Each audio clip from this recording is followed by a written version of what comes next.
Everyone will be starting shortly. Get everything set up, so please bear with me as I do so.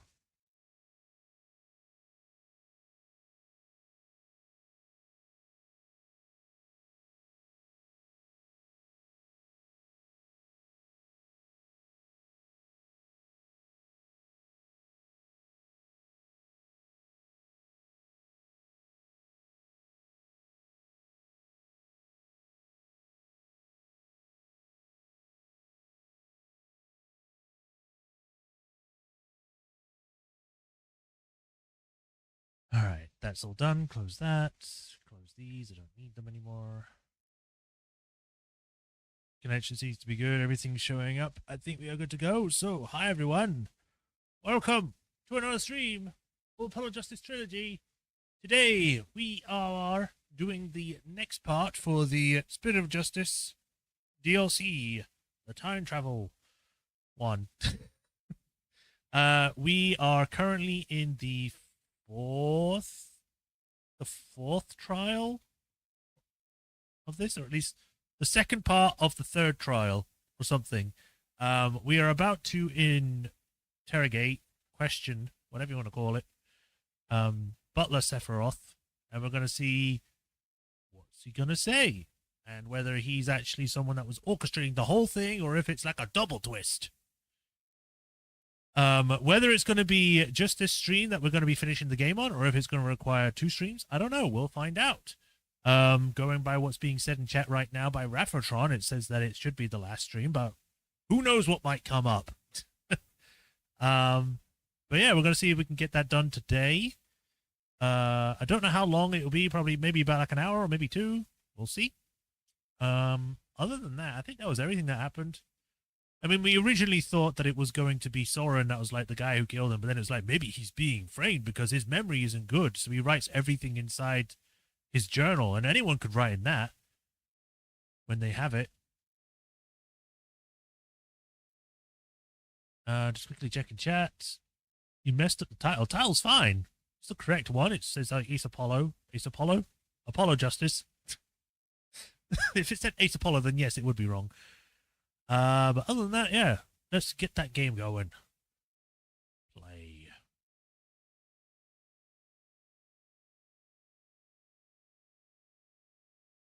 Butler-roth. I do not recall. Oh, why is that there? 1 second. I gotta make it go away for a minute. Go here. Whoops, that's not supposed to show.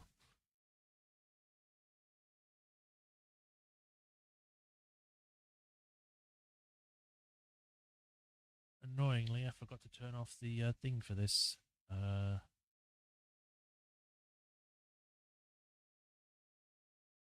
Turn off FPS counter. There we go. I just had to hide it because I wasn't sure if it's going to show all of my Steam stuff. So. Let me make sure. Showing on there. Sounds picked up. Showing on there. Awesome. Check the museum. I mean, I guess I could.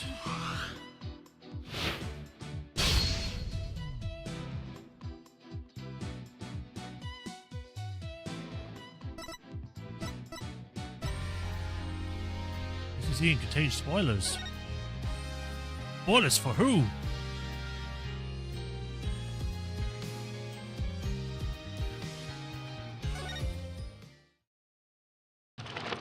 Oh, hi.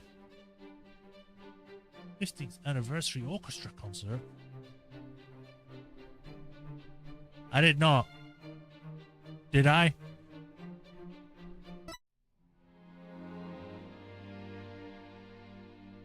Ace Attorney. Trilogy. Cards rule.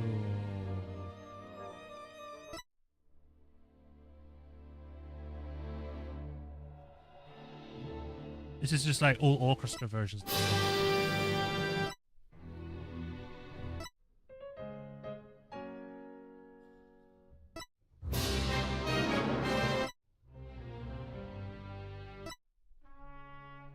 Transfer the dough. The fragrance of darkness.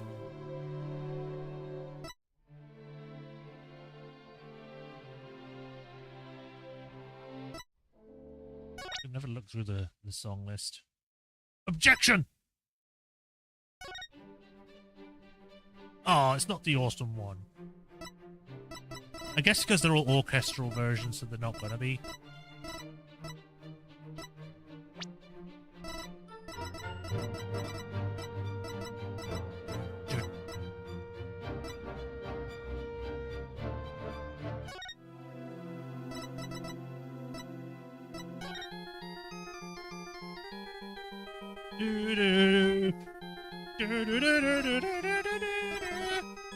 Oh, it's the goddamn guitar serenade.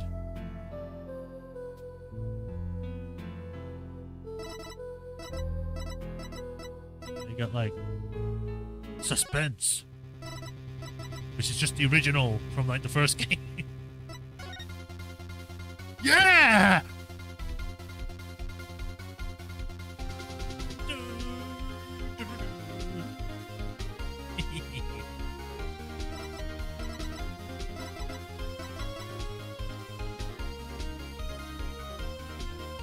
I need to every single time I hear this song, I have to go and find the unlimited corners because it is so good, because it's just like a combination of all of the different versions and it builds up to this big epic song.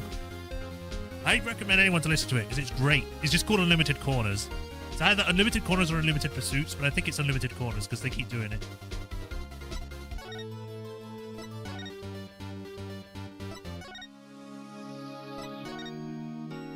Sad Edgeworth. This song is just basically Sad Edgeworth.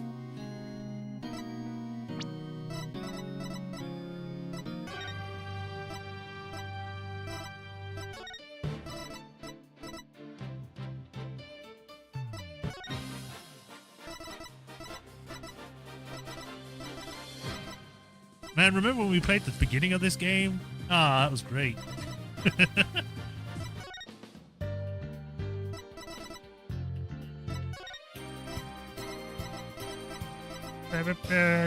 The Dark Ages lore even has its own song.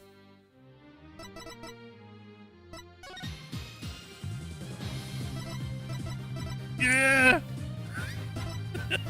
It's like I'm re-experiencing the games.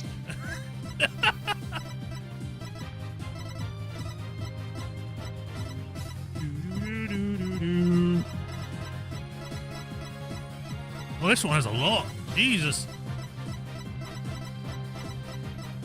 Rear Justice has so many songs. Trilogy exclusive. That's for this for the main menu. Druzy has a separate theme. I'm not playing that. That might be later. But cool. That's music. We got art library.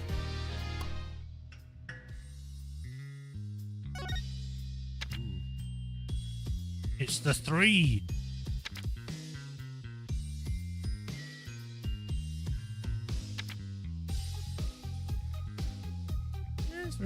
These are like the title cards for each episode. Oops,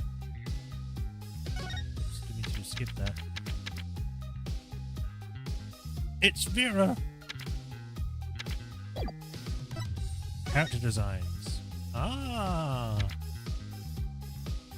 Look at him. He's like a baby. He's such a baby face. Is this more Apollo Justice? Some of these look better.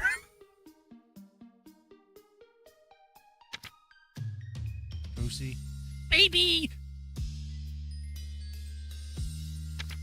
Commentary. Yeah, we're not going to be listening to like everything because we'll be here forever and we got a game to play. I'm just quickly looking through it. So many different styles. This little thing. I guess they maybe might have thought of giving her a pet or something to make her, different or special. But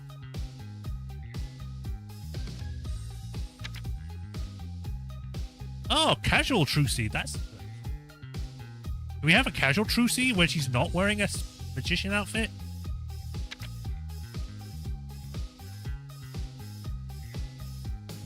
I actually kind of like these. Mr. Hat.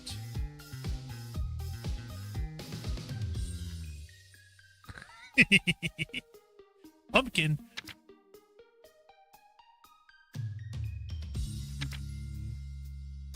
Wow, he just looks like a full-on man here.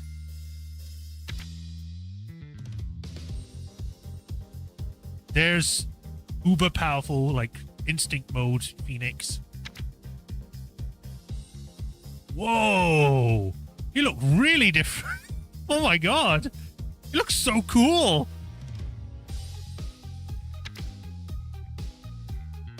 This looks like he's from, like, Victorian eras in these ones. Gavin. Young one and current one. Ooh.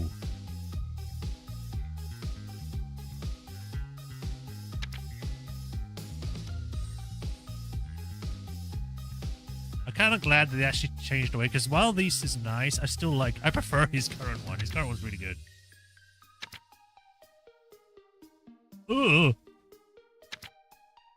Emma.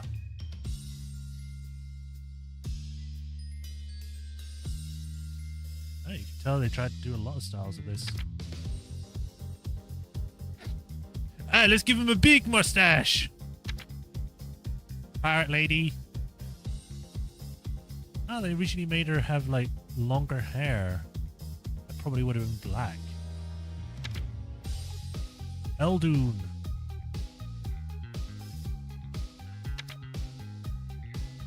It's Dove Lady, who is actually evil. Ugh. Ugh. He could have looked better. He would have better looked like this. This is awful. I hate this. This is awesome. Why? Why did they go the bad route? Oh. She was whatever. She was fine as she was.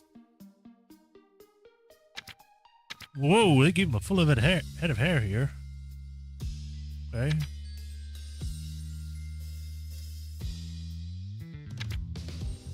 Hey, it's Mother.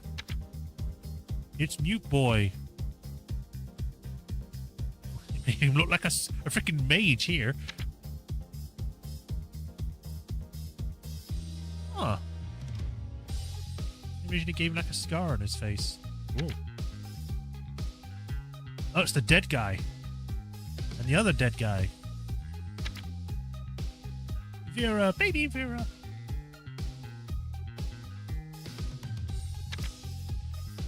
Why is he writing on himself and not wearing a shirt? Or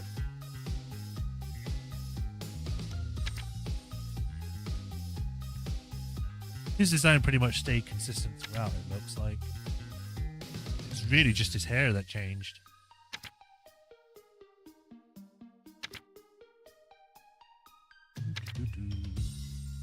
Hey. Why is he dressed like... I don't know why he has a turban and stuff. Magician means that he's from the desert.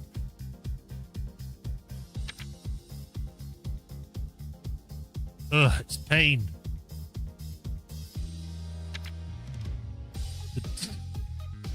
Sure, just put Hickfield in there. We need him again. Sure. Gumshoe? Why is Gumshoe here? In-game illustrations, backgrounds, we've got movies.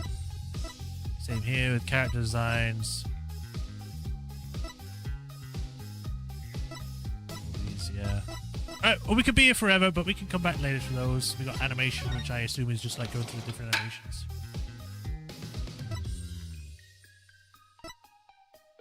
Slam the table!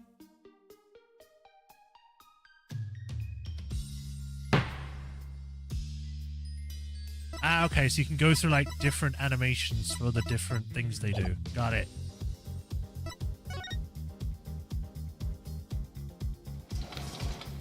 The prologue is only in the Spirit of Justice movie selection.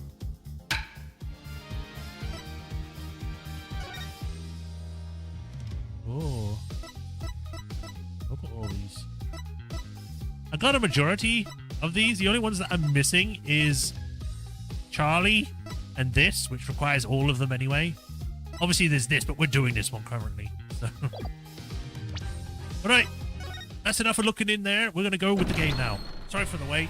I just wanted to have a quick look in there. Load game. Secrets Unveiled. Let's go.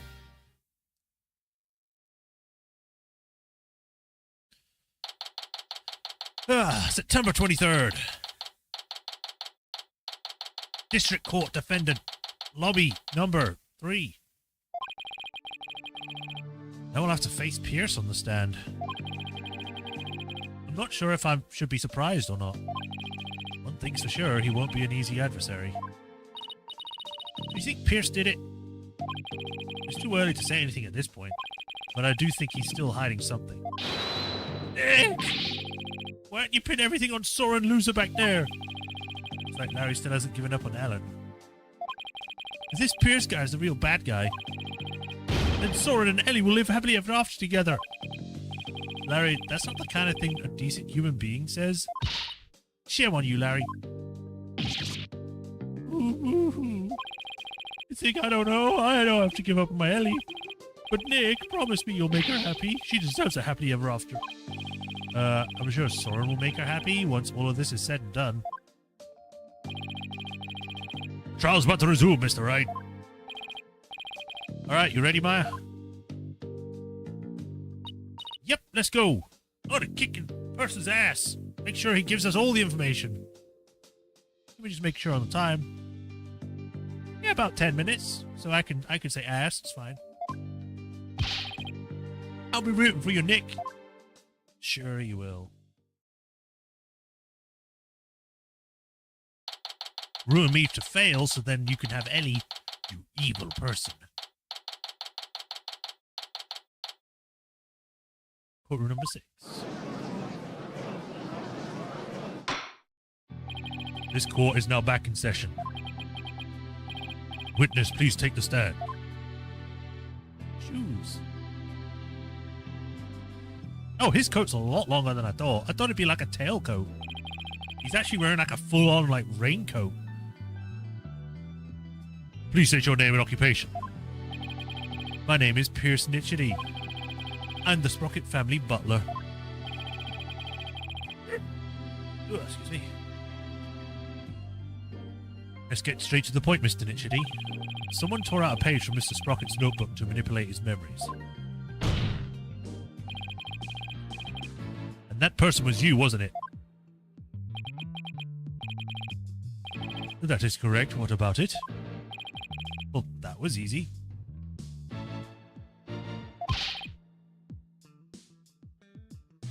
So why did you do it? Why did you tamper with Mr. Sprocket's notebook? Please allow me to explain. It pains me to do this, but I will tell you the truth. It pains you? That is correct. For my testimony will go against Master Soren's wishes. Soren's wishes? What is he talking about?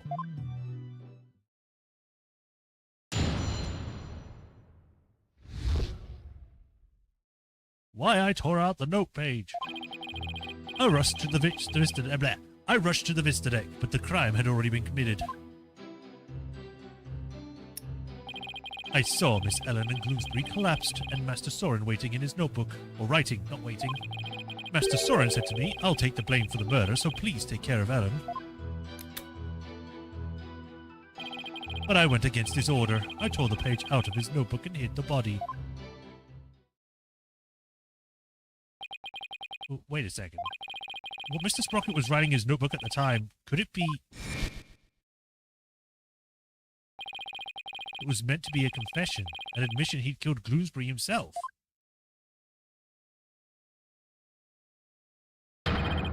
He wrote that message to take the blame for Miss Wyatt? That is correct. Master Soren did hit Gloomsbury with the timekeeper to save Miss Ellen. Then Mr. Sprocket was the culprit after all. However, that blow did not kill Gloomsbury. That makes sense. Mr. Sprocket's injury wouldn't allow him to put much force into it. Enraged, Bloomsbury attacked Master Soren, who was already seriously wounded. But just in the nick of time, Miss Ellen hit Bloomsbury from behind and finished him off, it would seem. So the one who inflicted the fatal blow was the defendant? Yes, that is correct. But Master Soren tried to take all of the blame onto himself. No way. This is pretty bad, Nick. No kidding. Pretty bad is an understatement. Well, well, Mr. Wright, it seems your decision to call for Nickety, or Nitchety, has backfired. For the true culprit behind the case remains the defendant, Ellen Wyatt. He literally just said it was to defend someone else, so, you know, it wouldn't be murder at that point. Ugh, could this get any worse? But Pierce was involved in the cover-up plot, and I bet he still has something to hide.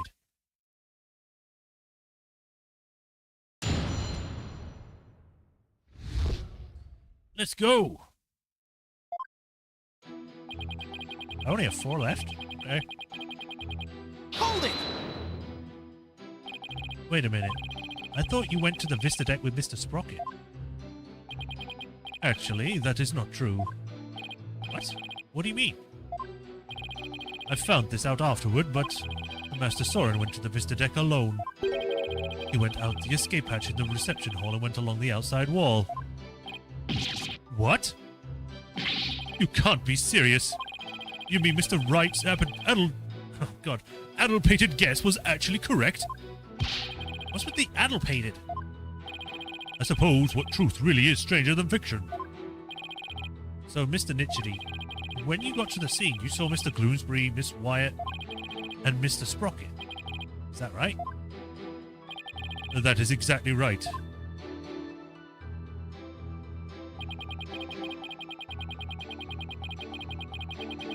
Hold it! So, when you and your group arrived at the Vista deck, the murder had already been committed? That is correct. Mr. Bloomsbury had already been struck. Miss Ellen had lost consciousness, probably from the shock of the incident. And how did Mr. Sprocket appear? Dead. He was bleeding. Yeah, he was bleeding from the stab wound he'd received from Bloomsbury. Barely conscious, he was writing something in his notebook. So the mysterious third person Ellen saw really was Soren then.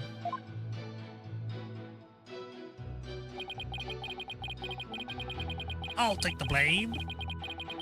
Hold it! So Mr. Sprocket wrote a note of confession in order to take the blame for Miss Wyatt? Yes, that notebook is the only form of memory Master Soren has. So you understand what his action meant, I trust.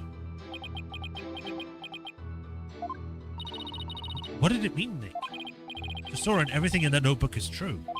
So Soren tried to take the blame by altering his own memory to make himself think he did it. No. Master Soren truly loves Miss Ellen. It must have been love that made him do it.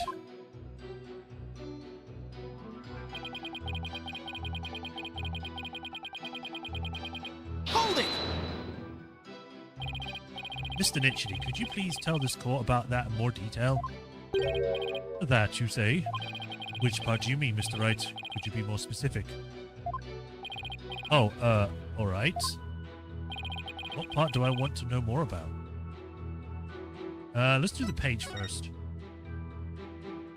Why did you go against Mr. Sprocket's orders and tear out the page? That is a silly question. As I told you before, disposing of anything that may harm the Sprocket's family reputation is simply a part of my job. Oh, right, you did say that before, didn't you? I tore the page out of the notebook in order to protect Master Soren. Mr. Wright, would you like to stitch this statement added to the testimony?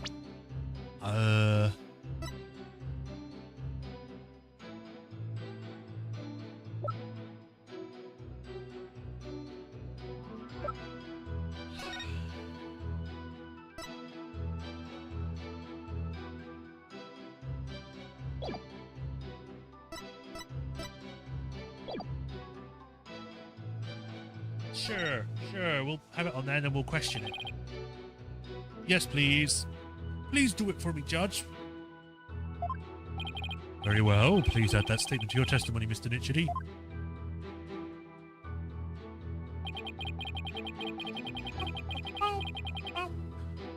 Hold it! So by tearing the page out of the notebook, you erased the memory of Mr. Sprocket, who was trying to take the fall for Miss Wyatt. I knew it went against his wishes, but I just could not let Master Soren bear the blame for something he did not do. As his butler, I believe that was the right decision for me to make. It was all for Soren's benefit, huh? I bet Piers would do just about anything in the name of keeping Soren's image safe. He's talking about the cover-up after the incident, huh? Right. That information only somebody who was actually involved could know. So it might be really important to piece of testimony. I think so too. I'll really have to tread carefully here. I actually was not paying attention to what I was reading. What? Basically going to be someone who's involved.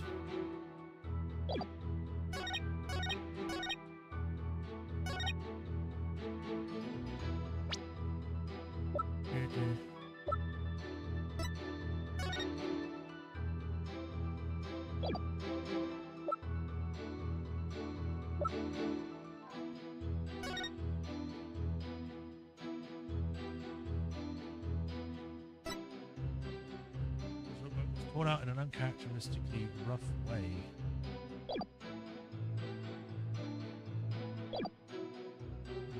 Alright, let's try the other one. Hold it!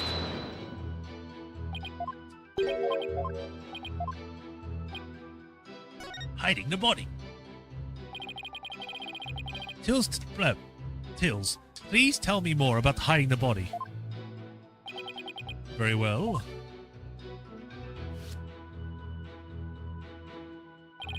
After saying he would take the blame, Master Soren passed out. That's when I hit the body. Master Soren's body! I quickly took the lift down to the hold, where I hid Gloomsbury's still warm body in the spare peggable lantern. So it was you who hit the body, not the defendant? To think Mr. Butts would move the lantern containing the body to reception hall. Well, I did not see that coming. I don't blame you. Not even Larry can predict what Larry could do next. Maybe I should take another look at the lantern in evidence? Mr. Wright, would you like to have that statement added to the West tomorrow? Yes. Yes, please. Very well, please add. In the hold, I hid the still warm body in the spare peggable lantern. He was still warm because he was still alive! What? Why did it scroll? Objection! Could it be? Is that what happened? If what I'm thinking is true, then maybe I can prove neither Ellen nor Soren did the deed. Mr. Nitchity, you said the body was still warm when you hit it, correct? So then, what if Mr. Gloomsbury was still alive when you went to put his body inside the lantern? What? What? That's preposterous! Actually, this shows that the victim might still have been alive while inside the lantern. I'm afraid you'll have to point out which part you're talking about, Mr. Wright, for I am blind. This part here shows the victim might still have been alive inside it. Take that! As you can see, the back end of the lantern is a door, and there's blood here on the wheel handle. Objection! That blood stain might have gotten there when the witness put the body inside the lantern. Is there no way? Shows that the victim has his last breath. It in no way shows that the victim drew his last breath while he was within the lantern. I disagree, Mr. Edgeworth, for you see, in putting this lantern back together, the police inadvertently placed the inside handle on the outside and vice versa. In other words, the wheel handles got swapped. Oh my. So they got swapped. Yes, they got swapped. Okay, I get it. How many times? Ooh, what? But that's ridiculous. Not at all. If you compared the other male peggable lantern in the reception hall,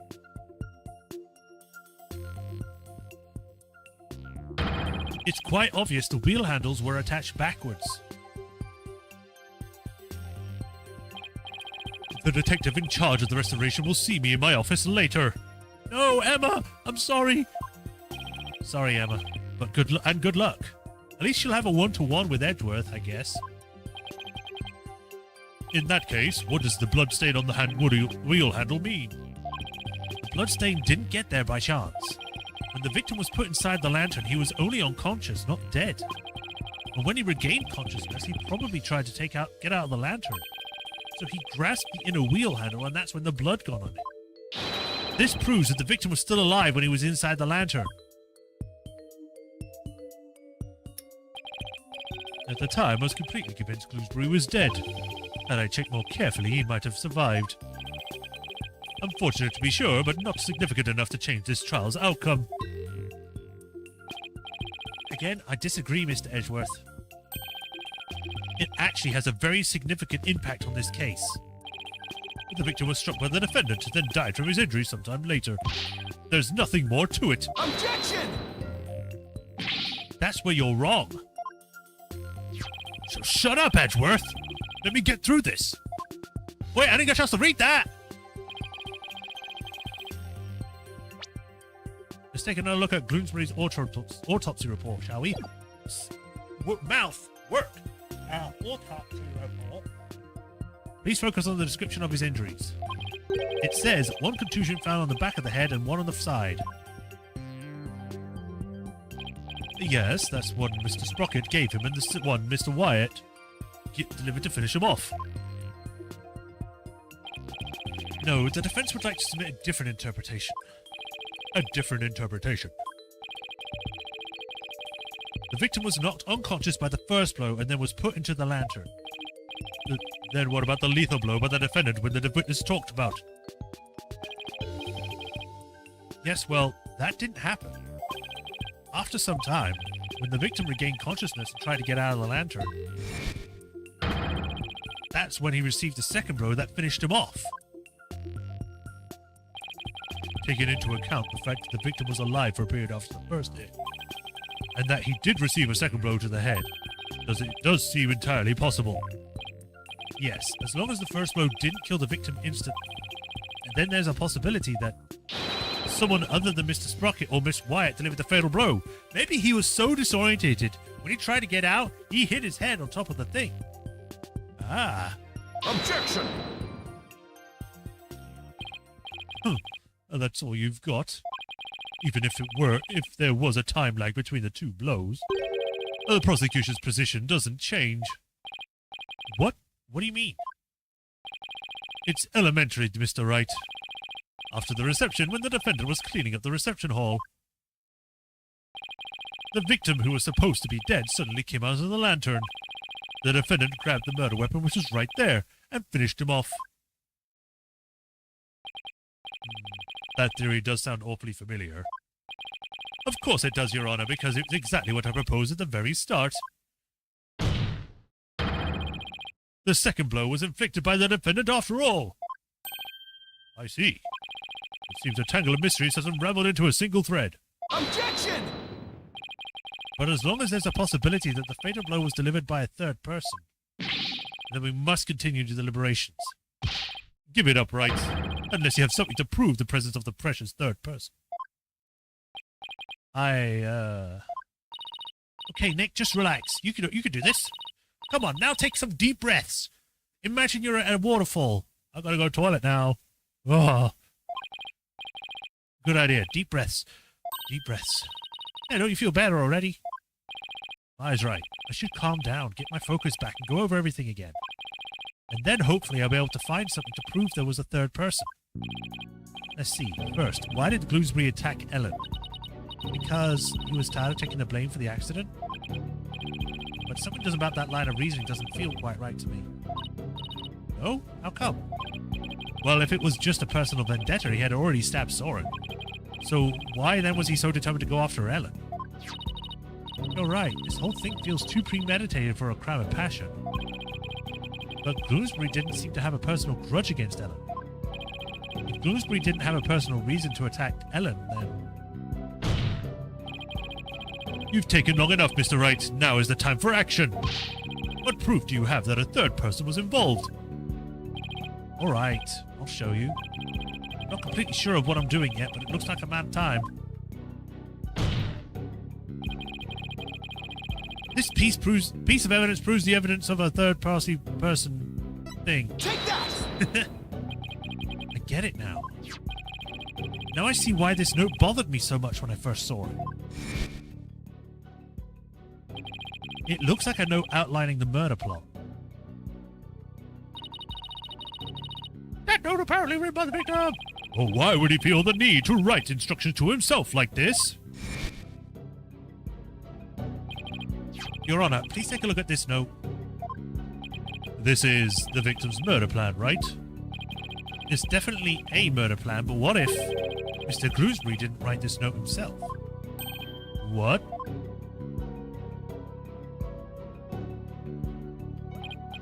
This is how you intend to conjure up your mysterious third party, Mr. Wright? Can you even prove that note wasn't written by the victim? Yes. Yes, I can. Very well then. Please present your evidence, Mr. Wright. This evidence proves the victim didn't write the note. Because we know he's left-handed. Wait, no, I wanted to go this way. It doesn't say on here.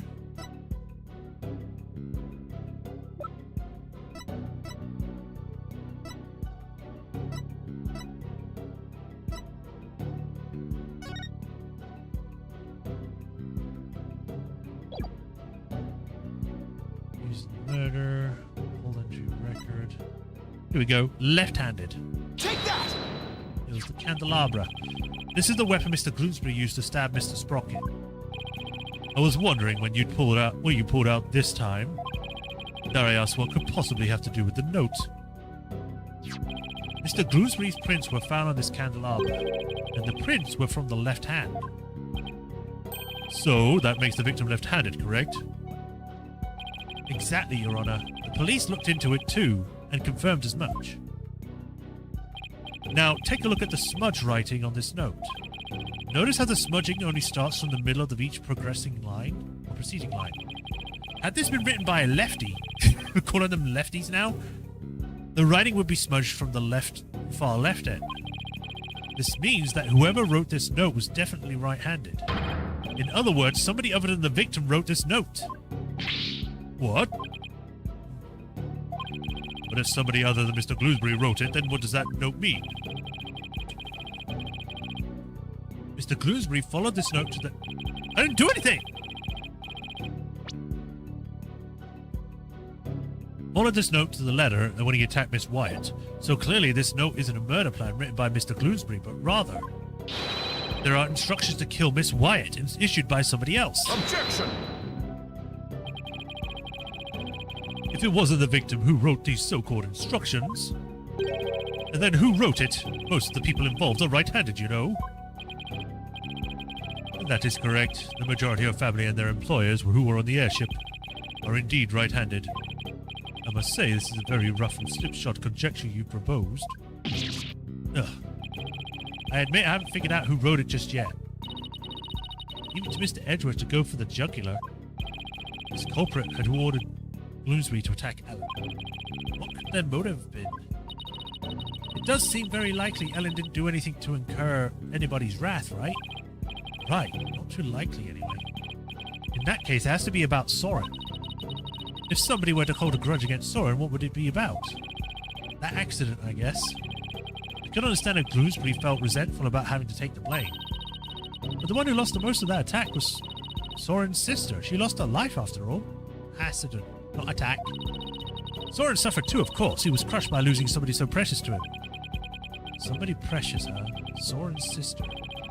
Wait, there's one more person. There's someone else who must have held a grudge against Soren. You figure something out? I think so. I think there's somebody else who used Bloomsbury to try and get revenge against Soren. It was the driver! Did you say someone tried to get revenge against Mr. Sprocket, Mr. Wright? The person who manipulated and used Mr. Bloomsbury was Soren's father? The family elder? Oh yes, the old man they keep in the attic. It's Elena's fiancé. The person who used Mr. Gloomsbury to try and get revenge on Mr. Sprocket, and then finished Mr. Gloomsbury off to silence him, was a man dear to Mr. Sprocket's older sister, Selina Sprocket's fiancé. Not that I'm positive, but it's certainly possible. This fiancé could have made Gloomsbury attack Ellen to get his revenge on Soren. What? Her fiancé? He had a sister? I don't know about that. I was going to get married to someone once and they kicked me out. Or in the court, I say. Yes, it does seem quite believable that Miss Selina Sprocket's fiancé would bear a grudge against Mr. Sprocket for his role in the accident. Exactly, Your Honour. Maybe her fiancé was trying to murder Miss Wyatt in order to make Mr. Sprocket experience the same pain he'd felt. Objection! Miss Sprocket's fiancé was a surgeon, if memory serves, but the only people who attended the reception were family and staff members. That may be, but then that just means that Miss Sprocket's fiancé must have been among those who attended. What? Really? Of course, otherwise how could he have killed Gloomsbury? Oh, I see what you're doing. This is just another giant bluff, isn't it? All right, I'll bite. Who exactly do you claim this fiancé to be? Yes, I would like to know as well. Are you sure you're going to be okay, Nick? Maybe? When it comes to suspicious people, there is only one person on my list. I need to find something that connects him to Selina. This will help us identify Miss Sprocket's fiancé. I already know the answer. Whoops. Take that! Please take a good look at this photo, Your Honor. That photo! I did the wrong voice, but yeah. Notice Miss Sprocket's pocket watch. Haven't we seen it somewhere before? Yes, now that you mention it, I do feel like I've seen it somewhere before. You know, I just noticed, and I was probably stupid about this, but it has a hoop at the end. The hoop is probably attached to his button here, so then it stays attached. I believe we've all seen it, right here in this very courtroom. Impossible! That's right, the pocket watch in this photo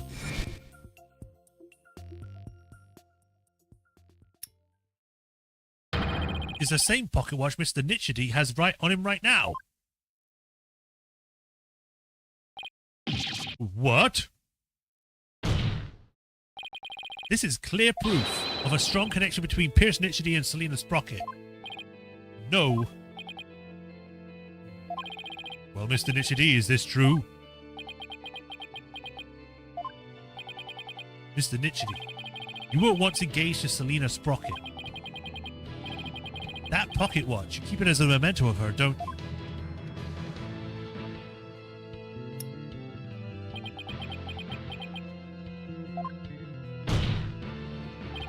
Mr. Nichedy, you plan to rob Mr. Sprocket of his loved one, to make him feel the same pain as you, isn't that right? Tell me the truth! You wanted to kill someone, didn't you? No, I don't even know who this person is. You did! I know you did!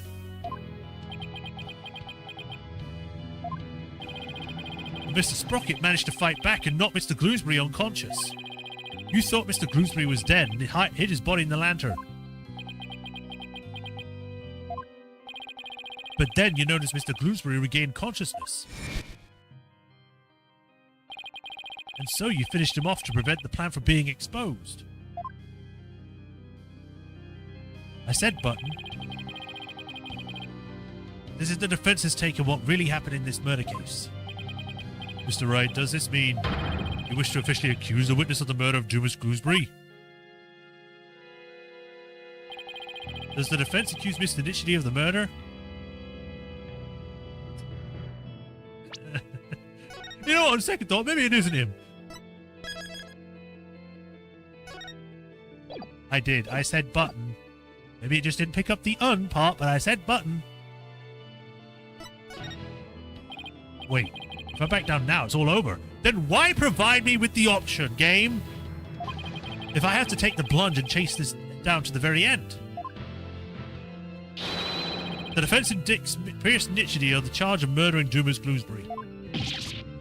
Oh my. Mr. Nichity, would you care to respond?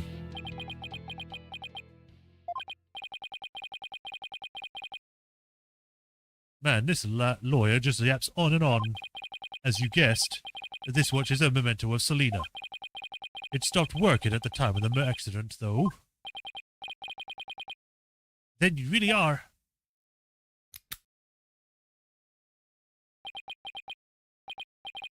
Yes, I was Selena's fiancé, and not just her fiancé, but the surgeon beside her deathbed. Objection! Mr. Nichity, why didn't you tell me any of this before? Shut it, you useless prosecutor. I thought you could be of use, but apparently this case was too much for you. What did you say? If your office hadn't stuck its nose up all this, it would have been swept under the rug. Not only did you interfere with the case, but you even let me fall under suspicion. And that's because you kept trying to cover things up on the sly. Ugh. But covering things up wasn't your only involvement. The only person who had motive to use the victim to try and kill Miss Wyatt was you. Ugh. Oh, his shoulder blew up.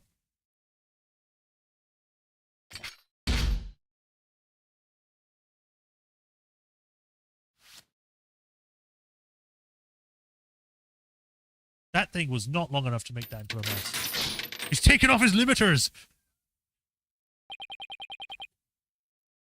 Malignant tumors. They are malignant tumors in this courtroom. Lesions oozing with false charges. He's a surgeon. Again. The tumors are only one idiotic lawyer and one useless prosecutor. After the truth is revealed, I'll have the both of you incised from the legal world.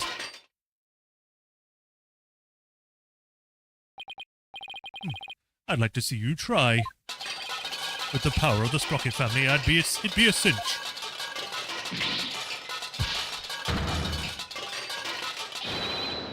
I will now begin the operation. I don't know what happened to Mr. Nichity. Looks like he's finally showing his true colors. Nick, look what he did to that shoulder mech. Oh, he's gone evil. He's like full-on evil now. He's entering his ancient phase when he finds out Genova is his mother. Quit your yapping before I suture your chatty lips shut. It's like he's a completely different person. Sure looks like it, but we can't let our guards down now. Mr. Nichity, it's finally time for you to testify to the truth. It seems we are entering the final act at last. Witness your testimony, please. I read that as in witness your testimony. Not like witness your testimony. I'm just like, witness the testimony. Witness me. Latin choir begins chanting, yeah. Right to remain silent. Is this whole testimony just going to be nothing?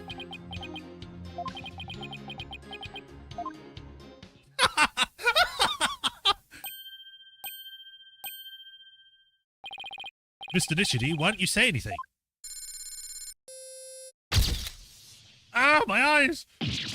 Ah, he just took a picture of me, or something. Wow, his spikes are part of his skull? That makes no sense. You want me to voluntarily testify, hoping I would make a slip of the tongue. Not a very impressive plan, or brain, I might add. Ow, that was uncalled for. If you want to know something, you ask the question. I will answer, but I have no intention of making any voluntary statements on my own. You could just refuse to testify. Instead of being like, oh, ask me a question. That was only when I'll answer something. What's he trying to do, Nick? He's using the silent treatment as his strategy to avoid getting tripped up. Clever guy. He's not. He's being stupid, but whatever. He's clever, I guess. No more lies, Mr. Nichity. You will tell us nothing but the truth from now on.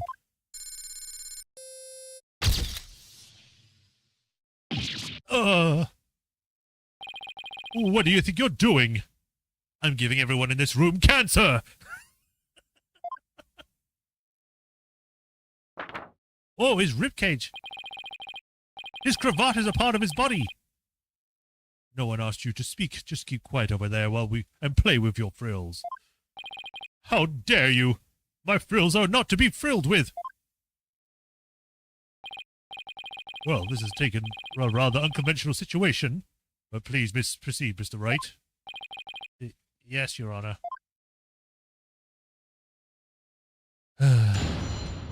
Those ribs do not match his build.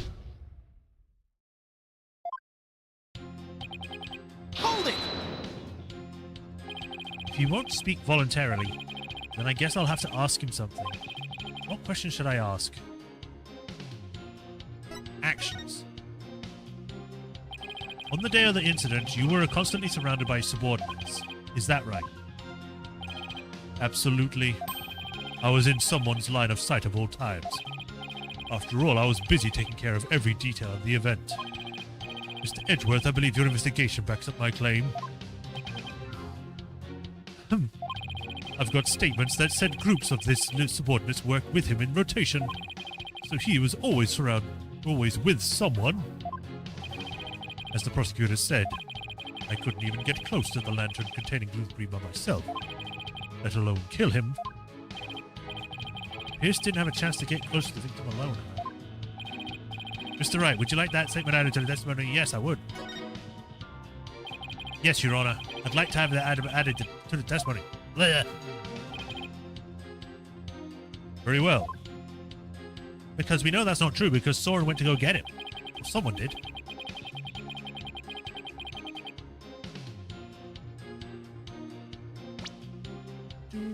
I don't know if I should present something now or if I need to...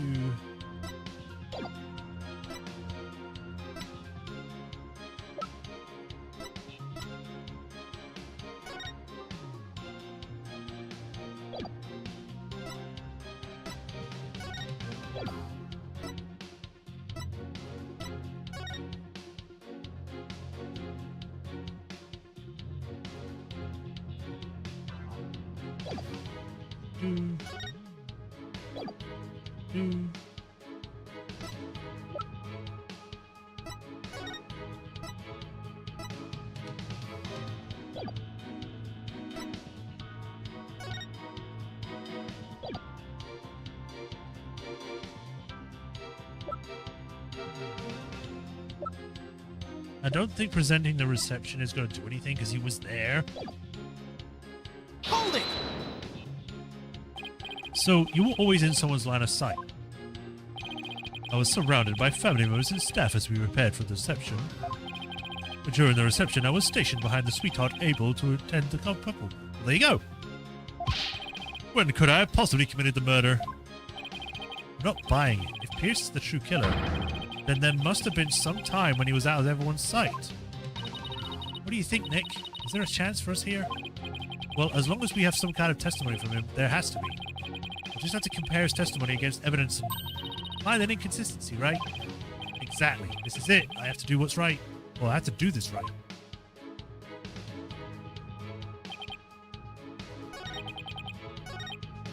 Oh, you put it right at the end. Okay, game.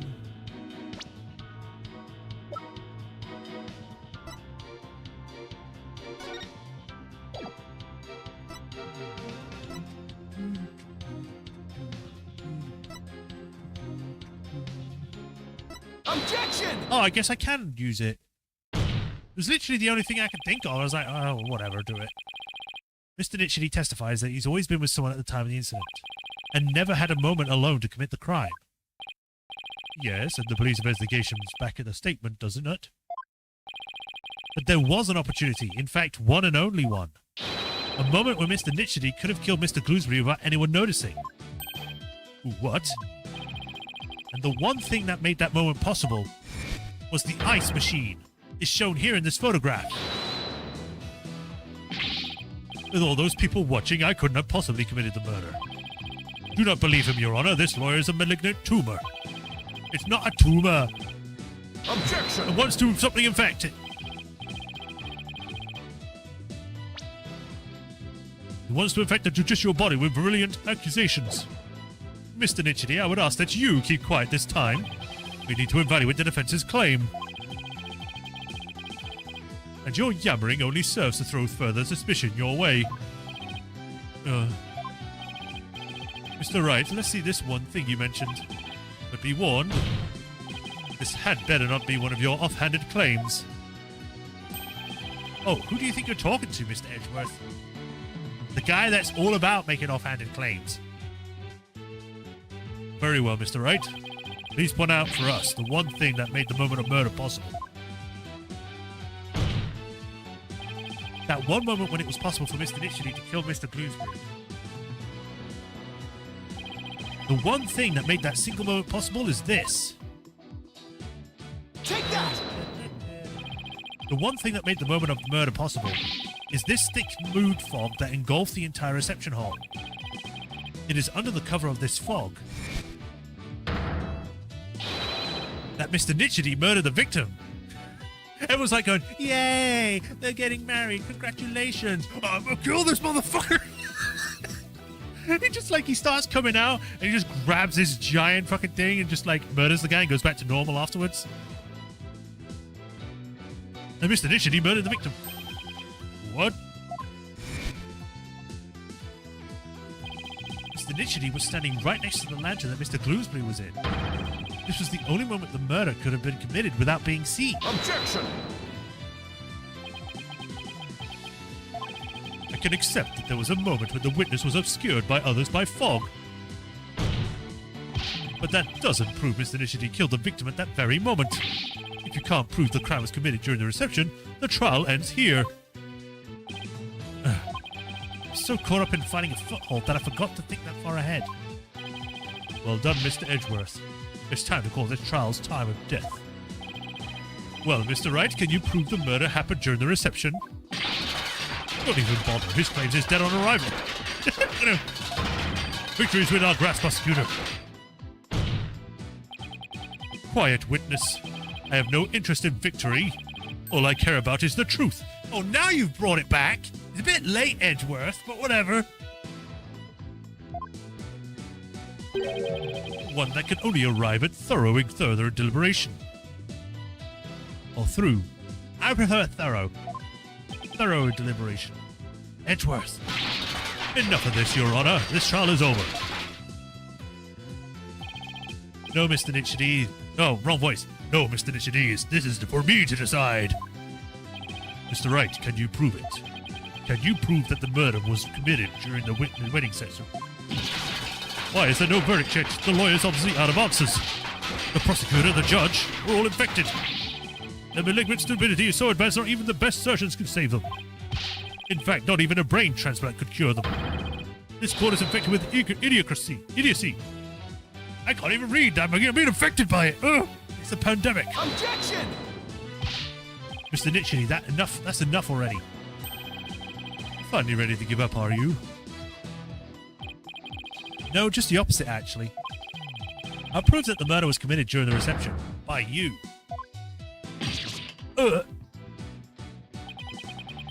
You'll prove it. Can you really, Mr. Wright? Yes, I can, Your Honor. To be honest, I don't know exactly how I'll do it just yet.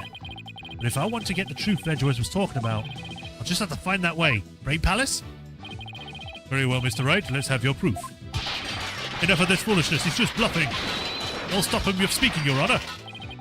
I will do nothing of the sort. You are just a district court judge with the power of the Sprocket family. Enough of your foolishness, Mr. Nichity.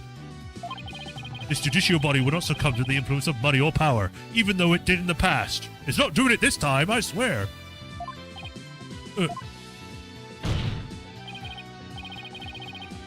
Now then, let's hear it, Mr. Wright. Let's hear your truth. Think, Phoenix. Remember everything you've learned so far. You can do this. You can find the definitive evidence that lived us to the truth. Yeah, Brain Palace! Think, Phoenix. How can I prove the murder took place during the wedding reception? If Pierce committed the murder during the reception, then he had to have used the reception photo. Murder weapon.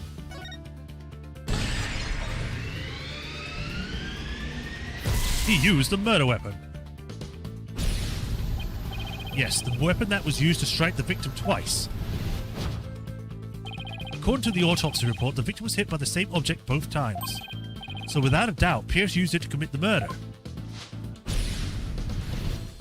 The weapon used to kill Gloomsbury was the Timekeeper. Timekeeper was the murder weapon. Well, we already knew that. If Pierce struck the victim during that one single moment, then he must have used the Timekeeper. Come to think of it, wasn't it also used for something else during the reception? During the reception, the Timekeeper was used for the cutting of the time machine. It's the first taste of love. Don't eat the statue.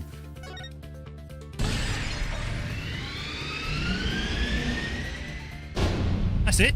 Oh, okay. The Timekeeper had been activated. That's right. The Timekeeper had been activated during the reception. If we activate the Timekeeper again now and find any trace of evidence of the murder, that would be the conclusive proof that Bloomsbury was killed during the reception. He's got a wide head. I just noticed that. I think it's because it was zoomed in. It made his head look massive. But a special ceremony took place during the reception in question. What kind of special ceremony? God. Never mind the person dressed up in a wedding dress. What happened? It was called the first startup of love. Apparently, the couple activated the Timekeeper for the first time during it. Does that mean the Timekeeper here in evidence isn't activated at the moment? And would that happen? What would happen if it were to activate? Why don't we see for ourselves? It would give us a chance to examine it. And while we're at it, we'll just find some conclusive evidence. Words fail me. What? No, you can't activate it. Mr. Nishidi, be quiet or I'll have to throw you in court. Out of court. Ugh. By the way, Mr. Wright, this is supposed to be a time machine, right? We aren't going to travel back in time to the Stone Age or anything, are we? I don't think we have to worry too much about that, Your Honor. I'm still a little nervous nonetheless, but the truth must be known. Very well, go ahead and start up the Timekeeper. Do you know how Nick? I think so. Maybe? The bride and groom each had a symbol of their love, and when they put them together, that's how romantic it was. That was the maid. Let's see. I think the symbol of the groom's love must be the Timekeeper itself. What symbol of the bride's love would fit together with the Timekeeper? Oh, I know. That has to be it. Mr. Wright, are you ready to activate the time machine now? Yes, Your Honor. The symbol of the bride's love that's necessary for activating the Timekeeper is the necklace. Miss Wyatt's pendant is the symbol of the bride's love that's necessary for activating the Timekeeper. What? Then does that mean you could start it up with Miss Wyatt's pendant? I believe so, Your Honor. Very well. Please try it now, Mr. Wright. Give it over here, Ellen. Okay, here I go. But first, I have to figure out where the pendant goes. Oh, time to rotate this thing. Second, I just need to wipe my screen because I spit all over it. Is it literally just here on the side? This hole looks like a good spot. I'll try setting the pendant in there.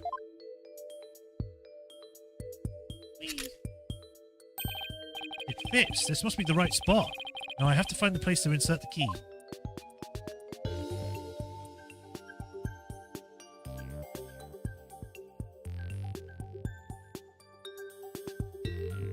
Is there a keyhole that I am missing?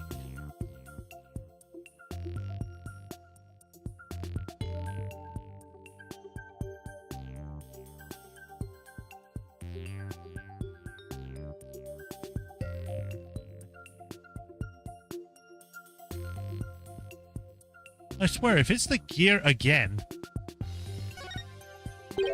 This hole in the middle of the pendant. Could it be... Oh my god. Okay. Then why don't you just do both?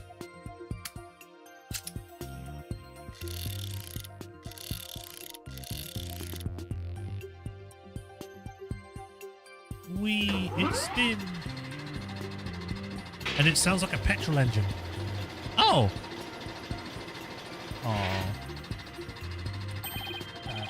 It worked! The timekeeper has been activated! All I have to do is find the proof that the crime was committed during the reception. Did I just click there? I think I found it. Conclusive evidence that the murder was committed during the wedding reception.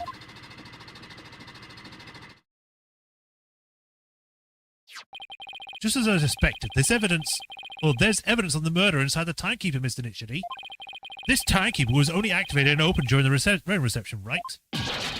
No! Stop! So that means this conclusively proof that the crime was committed during the reception. After you killed the victim under the cover of the fog, you closed the timekeeper to hide the bloodstain, didn't you? This brings up the question why he didn't just throw the timekeeper over the side of the ship before everything else. No! You're wrong. Ellen killed Mr. Bloomsbury. It wasn't me, I tell you. Objection! Give it up, Mr. Nitchity. How could the defendant, who was in the middle of the pledging her love, have possibly committed the murder with everyone watching her? It was the family. Yes, all the family members have conspired together to kill him. Objection! There's no way you can talk your way out of this, Mr. Nitchity. During the reception, during that one dreamlike moment, only one person could have used the timekeeper to beat the time to death. Beat the victim to death, not beat time to death. What? Because they keep saying timekeeper, I'm putting time everywhere. And that one person was you, Pierce Nitchity. And it's this moment he breaks, becomes Sephiroth. He pulls out a sword and starts killing everyone. Oh.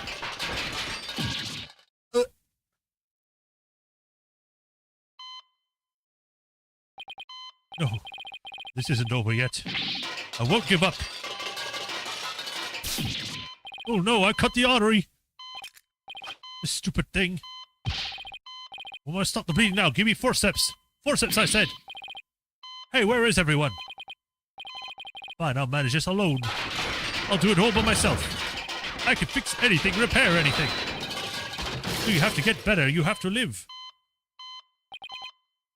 I would have been able to save her. If only I hadn't listened to her. If only I treated her first. If only that Soren hadn't been there. Selena. Oh. Did he just straight up die on stage?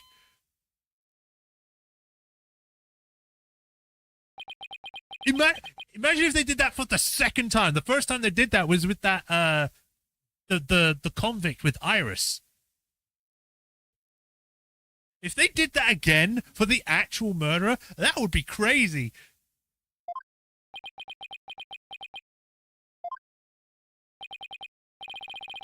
Witness, are you ready to tell us the truth? Damn it, he isn't dead. It's just as the lawyer deducted. Or deduced. So it was all a revenge scheme against Soren Sprocket.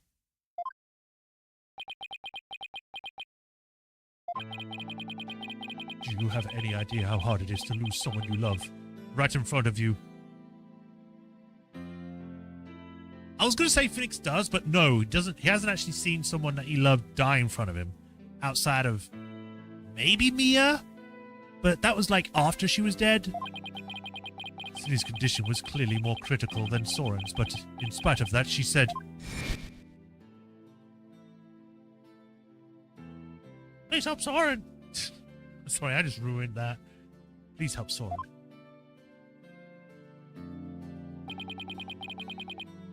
Miss Sprocket's last words.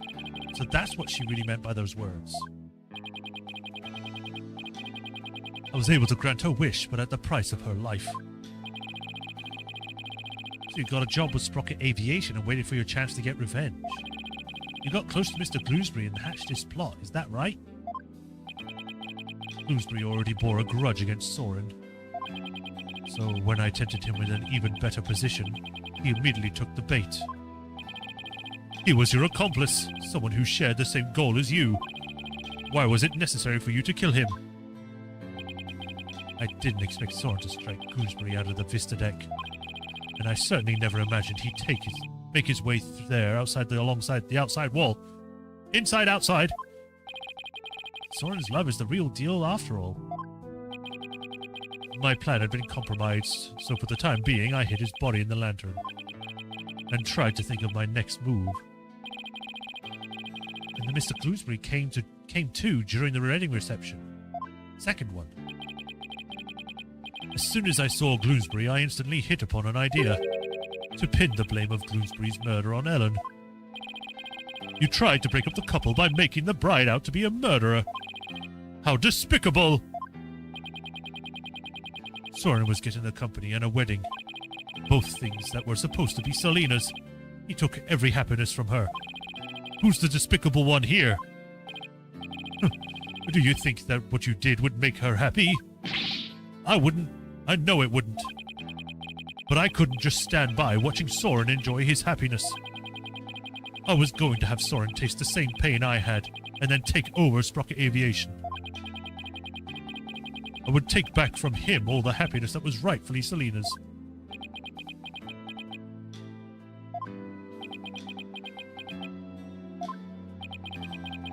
Time stopped for me the day I lost her. Just like this pocket watch of hers.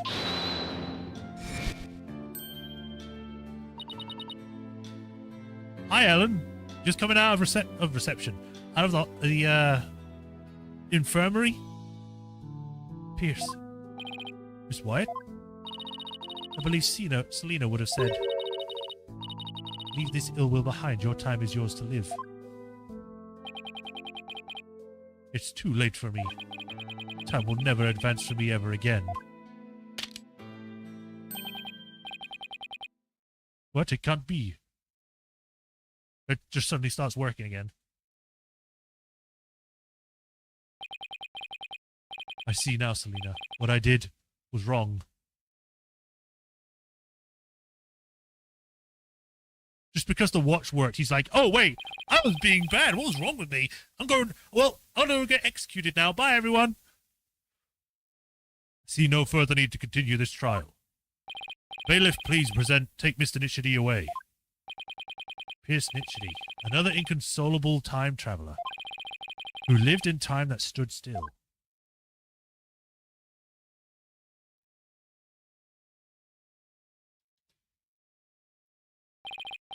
Now then, I must render my verdict regarding the defendant.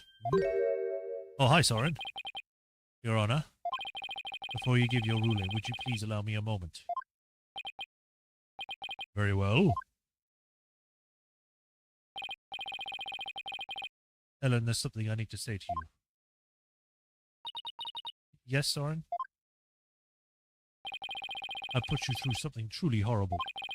This whole thing happened all because of me. I would understand if you would wanted to call off our marriage. What?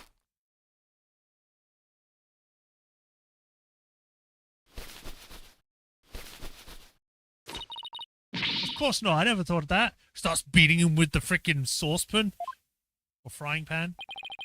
If you stay with me, you'll only face even more trying times in the future. What do you mean? The truth of this incident and the car accident before it. I'm going to tell the public everything.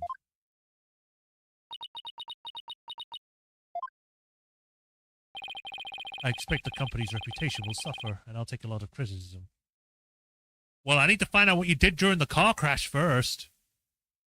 Because so far, you sound like a badass. You climbed out a window and climbed on a freaking blimp and crawled on the outside. You went an Indiana Jones route. So, you know. But I feel I can only restart over once I get everything out in the open. Sorry. That's a drying pan. After all that's happened, I might not have the right to ask you this, but... Well, how should I say this? Maybe I'll just...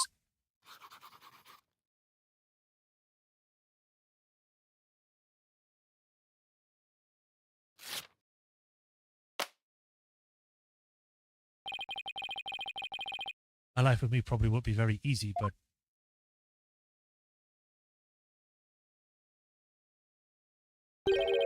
Will you marry me? He's doing the thing. I can't remember the name of it right now, where they do it in every anime, where they hold a hand and like sparkles and everything, and he's smiling. It's like, oh, my heart. Says every woman who plays those games. Or every guy. No. No, I don't. Wait, but she's got freckles. Yes, of course.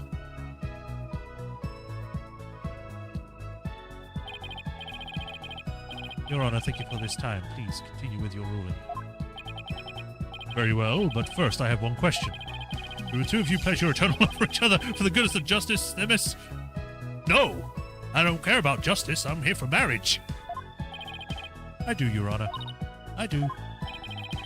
Does the prosecutor or defense have any objections? Well done, Your Honor. No objections here. Even though I absolutely abhor a love. Screw their marriage. The defense has no objections either, Your Honor, except even though I'm pointing at them. This court finds the defendant Ellen Wyatt. No, that's not right. This court finds the defendant Ellen Sprocket not guilty. Woo! Oh, I was hoping they put them both on the stand. Maya. Edward. A judge. This court is adjourned. Woo! You think he's licensed to officiate? I think so.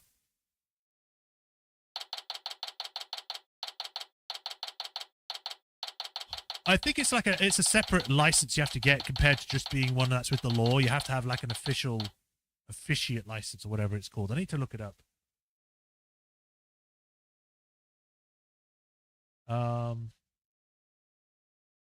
Can a judge officiate a marriage? They're literally the first one I show up is like, who can officiate a marriage in the UK? I'm asking in general.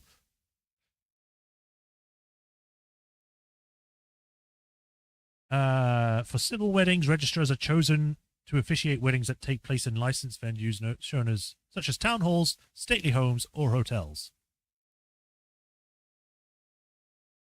Being a registrar is a full-time job position, and it isn't possible for somebody to temporarily take on this role to perform a wedding. I'm pretty sure a captain can. I don't know why it says that. I think a captain of a ship can do it.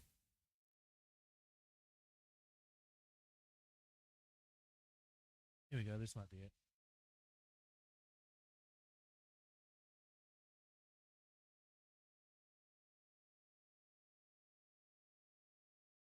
Ah, here we go. Some non-religious couples get married by a minister of religion, while others get married by a government official, like a civil celebrant, a judge, a mayor, or a justice of the peace. So it can be a judge.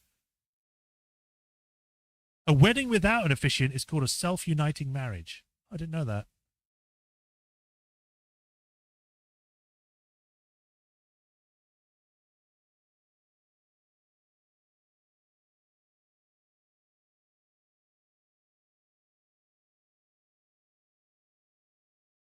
All right, well, so yeah, they can.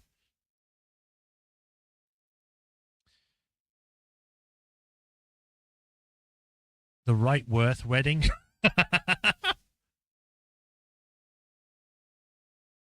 11:36. Ellen Soren, congratulations. Mr. Wright, I can't thank you enough. If you hadn't exposed the truth, Soren and I wouldn't. But now you can finally start your new life together, right? Oh, thank you! Mr. Wright will be holding our real wedding ceremony in the near future. Would you do us the honor of coming to it? I want you to witness our fresh start. Of course! I would miss it for the world! And Ellen, this time it'll finally be happily ever after, right? You think Larry would be the best man? I think Larry should not go to any wedding. Because he'll keep falling in love with the freaking fiancée. The bride. There we go. I forgot the word eventually for some reason. Oh, yes. The two of you have persevered and overcome this trial together. Now, no matter what obstacles come your way, I'm sure you'll be able to handle them. And there's another thing I'm sure of too. This person will always be watching over the two of you.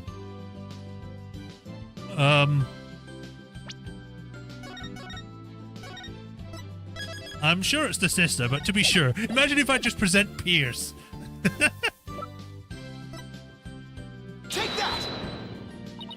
Selena. Yes, I think you're right. And we promise to live life to the fullest for Selena's sake too. Right, Soren?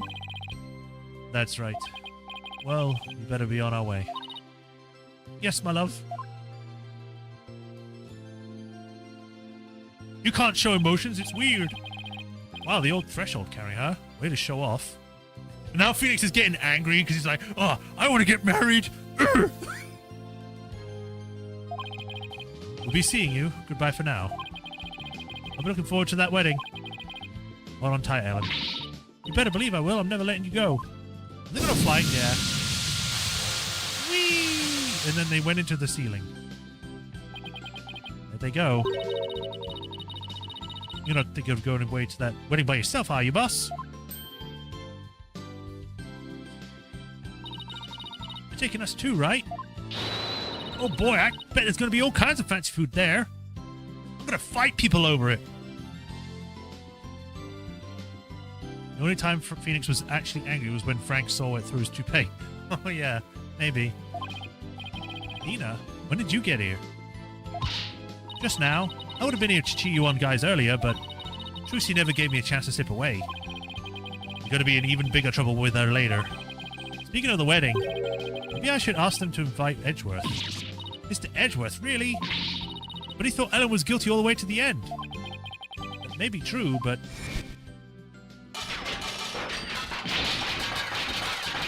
Don't even bother, his claim is dead on arrival. Victory's win, your grass prosecutor. Quiet witness! I have no interest in victory! All I care about is the truth! One that can only arrive as though through further deliberation. It just becomes even more like fucking grandiose in Phoenix's mind. Memories. If he hadn't stood up for us when he did, the trail probably would have ended there. Maybe Mr. Edgeworth gave us that chance? Maybe. Though knowing him, I doubt he'd ever tell, even if I asked. Huh. Well, if that's how you feel about it, Nick, then why not try to get him invited? Hey, Maya. Have you tried to catch the bouquet? What? No.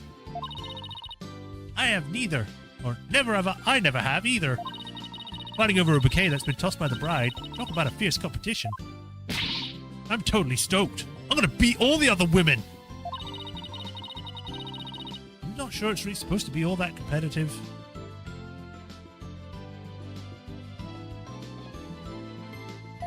I'm a pretty good jumper, so I think I've got a chance. She's definitely missing the point of the whole thing.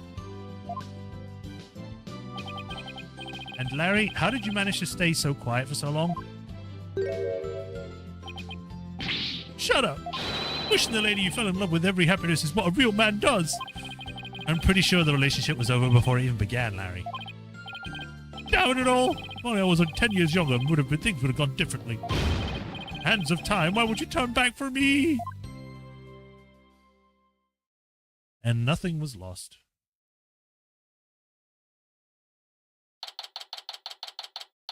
September 30th. That's 3 days later? No, 7. I think it was the 23rd before. 9:20 a.m. Sprocket Park, Morindock. Today is Ellen and Soren's 3rd wedding ceremony and reception. I heard the bride and groom insisted it being on the Flying Chapel again. And then there was another murder.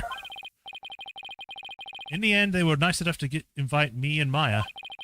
And Athena kind of invited herself. They also invited Edgeworth, Emma, and even Larry. Does Trucy get to go? They say 3rd time's the charm, right? I really do hope it's happily ever after for them this time around. Still, I get the feeling it's going to be one rowdy party. Is it going to be a cutscene or... Cutscene! Ready when you are. Oh, wow! Okay, here we go! Huh? Oh. Hmm? Oh, hey! Look who's next! No. Huh?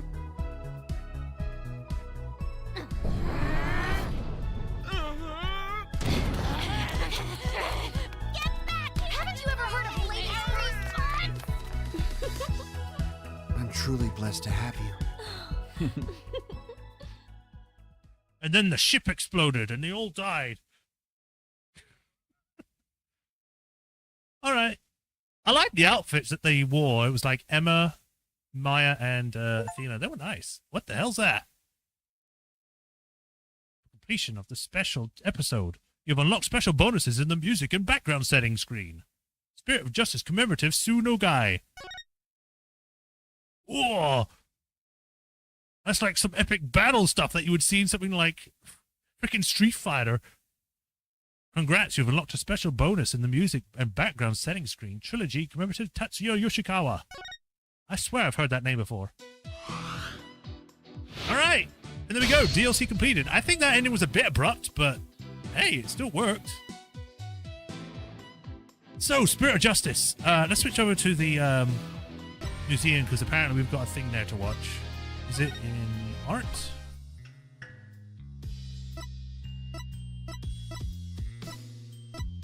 Movies? Prologue, okay. So while we're here, I guess we can look at the prologue. I wonder if they've got, like... No. Alright, let's see what the prologue was that we missed from the beginning. The Kingdom of Khu'rain, a country I of swear spirit we've seen mediums this. and faith on the western edge of the Far East.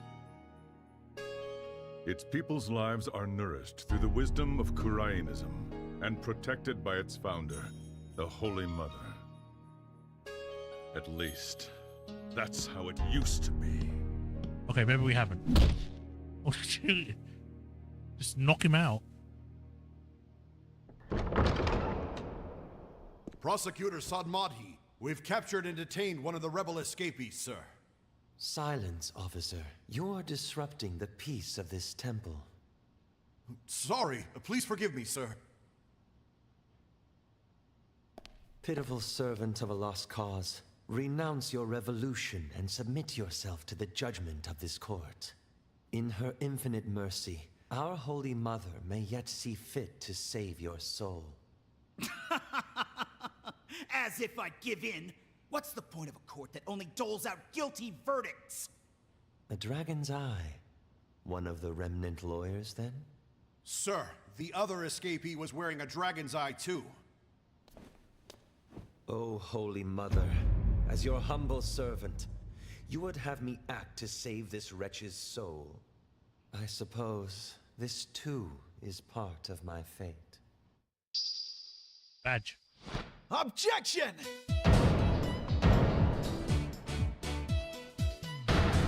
These pork buns were frozen at the time of the crime. What? So it's possible they were solid enough to bludgeon someone to death with. Silence.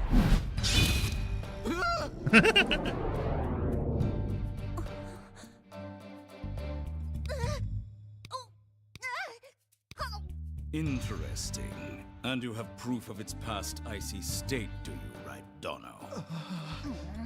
Well, there's bound to be some evidence somewhere, you'll see.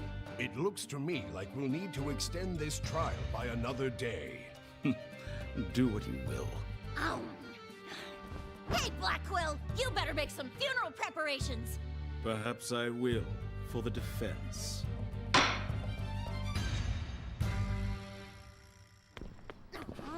That was great. Just a little more and you would have clinched it. Yeah, but Prosecutor Blackwell's a tough guy to beat. Well, what are we waiting for? There's evidence to be found, so let's do this. I'm so hungry. Oh, come on, Widget. Okay, let's take a breather. Back at the office, guys. Okay. Okay. Oh, wow. Would you look at that? Hey, oh, that's why there were blossoms at the end. On the end of, Miss Bay's aesthetic training? Yeah, we sure are. I think Athena thinks they're probably a couple or something with that kind of stuff. This is a very long prologue. No wonder they cut it out.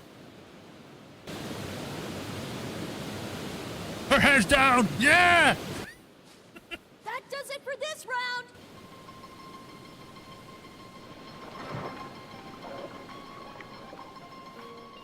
You were really into it. Yeah, I guess I was. Didn't stop the water from being freezing, though. I thought I was gonna turn into a popsicle. But I'm not done yet. I've still got another 5 rounds to go. Yup, just 5 more until you finish the Khu'rain School's special meditation course for increasing spiritual power. Okay. Then let's get going. I mean, I'll never become the head of Khu'rain Village if I don't finish my training. The head of your own village? Then you will be just like her benevolence, you know? Oh, really? Part of a trailer? Benevolence, Really? huh? You mean your princess, right? So, what's she like? Annoying. She's really nice, Miss Maya. No, she's I not. think you'd like her. Cuts to her being a douchebag. No, you're I wrong! told you. Her benevolence has performed the divination seance. But I know I didn't do it! How dare you? Are you saying that my insights contain an untruth? You insolent criminal.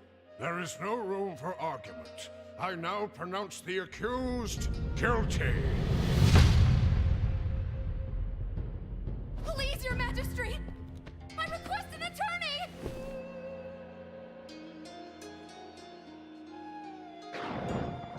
And exactly what good would a lawyer do, when all we need to know is revealed through my divination seances? Yeah. Is there nothing? As you must surely know, the Defense Culpability Act It's a very stupid has law that we had to rendered pass lawyering because a we ain't virtually dead lawyers. profession within our borders.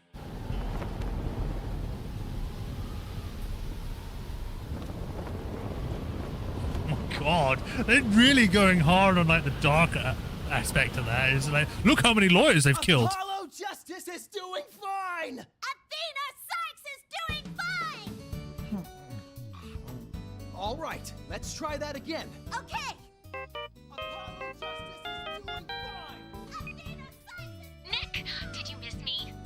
Can you believe that I've already She's finished calling 5 through the rounds cell of phone? meditation today? That's gonna be a big I'm bill. about to take on my 6th. Oh? But I thought you were about done with all of your training. Yeah, and I was hoping you would come visit once I was,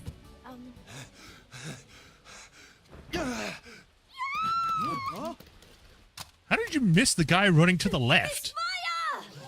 Maya! Oh, you poor, pitiful, unenlightened soul. What do you want? Come along quietly, and you may yet know the Holy Mother's forgiveness. Like This how is I so long. Grab the arm twist. Or like a hand chop. The amount of time you're winding up for this, you can dodge it, but I ain't sure.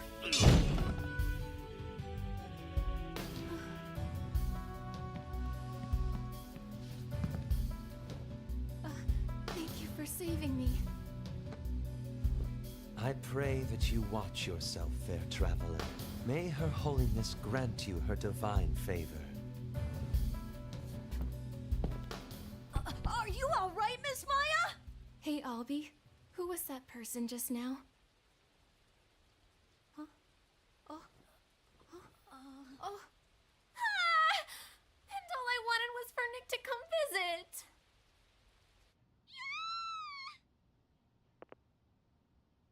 Maya, hey!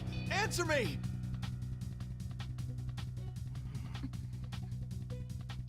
Hey, Apollo. I'm gonna step out for a bit. Huh? Okay, but where to? To the kingdom of Khu'rain. What? That's literally the reason he went. He wasn't going for a visit. He went all the way because he thought Maya was in trouble. Okay. I mean, makes It won't sense. He be literally long jumped now. off a bridge. A phoenix So, approaches this taking land, an airplane's not that bad. and with him, the flames of purification and change. That's what they want you to think, and then they throw Apollo in there and make him do it instead. Okay. There you go. There's the secret prologue that we didn't get. So, that's Spirit of Justice done. What would I think of this game? I think this game is pretty good compared to, like, in the entire trilogy, it's definitely up there. I think a lot of people give this game a lot of bad rap, considering that I think it's actually kind of good. There are some aspects, you know, they obviously have to do the trope of, like, the princess is a hoity-toity fucking annoyance. The king and queen are evil.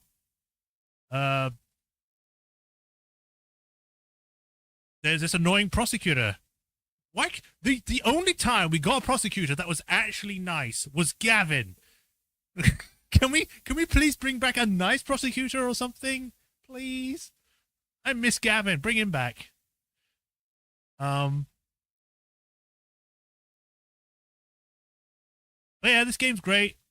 If I had to rate it, I give it like I think I said it before, but it was an 8. So like it matches with the other one. So yeah, this is great. 7 or 8. I do recommend the trilogy. It does have a lot of stuff in it. It's fun. Got all this stuff, and I can get out of this now. So exit game. And overall, it's a good trilogy. So we've done the first trilogy and we've done the second trilogy. I hope everyone enjoyed both of them. I know there are other trilogies. I know we've got The Great Ace Attorney. I know we've got Investigations that's coming out soon. I do want to play those sometime in the future. I just can't say when because I don't know. I don't have either of them. So if in the future I play them, I will definitely let you guys know about it. But for right now, that's the Ace Attorney series for the moment. I hope everyone enjoyed. I know I've been enjoying these things, doing the voices. I don't usually do voices when I do streams like this. I usually just read it. But because I had to read a lot of text, I had to like improvise the voices. So I hope they were at least enjoyable. I can't really say if they were or not, because obviously when I listen to myself back, I have that whole thing of like, oh, I sound like I suck even when I talk normally. I hate my voice hearing it back. So, you know, I can't really tell if it's better or worse for that experience, but I hope you guys enjoy it. Anyway, so yeah, thank you for joining for this game and for the entire series. I hope everyone enjoyed. I'll see you tomorrow where I have more. Thank goodness you're here. And we might even finish it tomorrow. I don't know. If I finish both games, I've got nothing to play for Thursday and Friday, so I'd have to find something else to play. So we'll find out. But, yep, that's it for today. So, as usual, if you have not already, like, follow, subscribe to the bell notifications to know when our next stream. They do help a lot, all of that stuff. Especially if you like the series. And if you do become a patron, you get an name added to the patron list here, where I give you a shout-out at the end of your stream, like I do with Khu'rain and the Swordmaster 37. I thank you for the continued support. I greatly appreciate you. And we shall see what goes on with that. After defeating all of the prosecutors, we return to a life of calmness. Or do we? But yes, thank you for watching. Hope you all have a nice rest of the day. I'll see you either tomorrow or Thursday or any other time, depending on when I next stream. And thanks for joining me for this series. Until the next time, y'all take care, have a nice rest of the day, and I'll see you in the future. Bye, everyone. Bye, Refatron. Bye-bye.